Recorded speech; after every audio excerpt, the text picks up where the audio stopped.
Inyo ang Panginoon. Ang mabuting balita ng Panginoon ayon kay San Juan.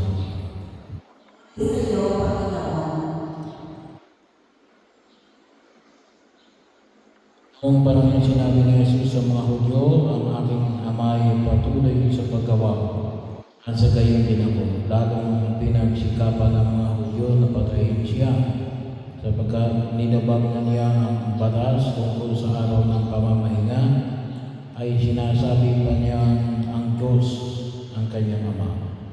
At sa gayon, ipinapantay ang sarili sa Diyos. Kaya sinabi sa kanila ni Jesus, dapat ninyong malaman na walang ginagawa ang anak sa kanyang sarili lamang. Ang pinagagawa lamang niya ay ang nakikita niyang ginagawa ng Ama. Ginagawa ng Ama ay siya rin ginagawa ng anak. Sapagkat minamahal ng Ama ang anak at ipinakikita sa anak ang lahat ng ginawa niya. At higit pa sa mga ito, ang mga gawang ipinapakita sa kanya ng Ama ay manggigilala sa iyo. Kung paano binubuhay ng Ama ang mga patay, gayon din naman bubuhay ng anak ang sino mang nais niyang buhayin.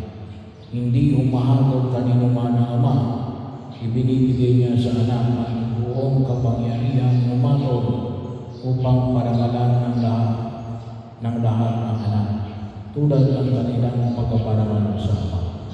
Ang hindi pagkaparangal sa anak ay hindi pagkaparangal sa Ama ng sibog sa anak.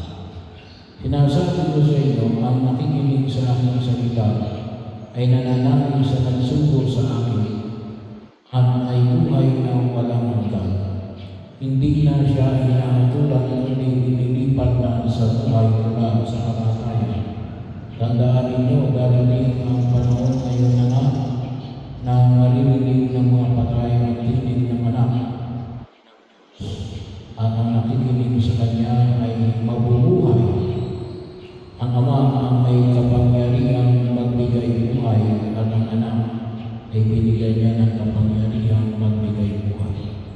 Binibigyan din siya ng kapangyarihan umakol sapagkat siya anak ng tao. Huwag ninyong itong pagtakhaan sapagkat darating ang oras na marinig ng mga patay ang kanyang tinig.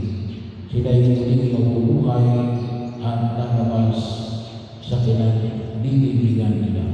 Lahat ng gumagawa ng mabuti ay pagkakalooban ng buhay na walang hanggan. At na masama ay parurusahan. Wala akong ginagawa sa sarili ko lamang. Ako lang ba ayon sa sinasabi sa akin ng Ama? Kaya matuwid ang ato ko. Yung sarili kong kalooban ng aking sinusunod, yung kalooban na nagsugo sa akin. Ang mabuting balita ng Panginoon. Pinupuri ka namin, Panginoon.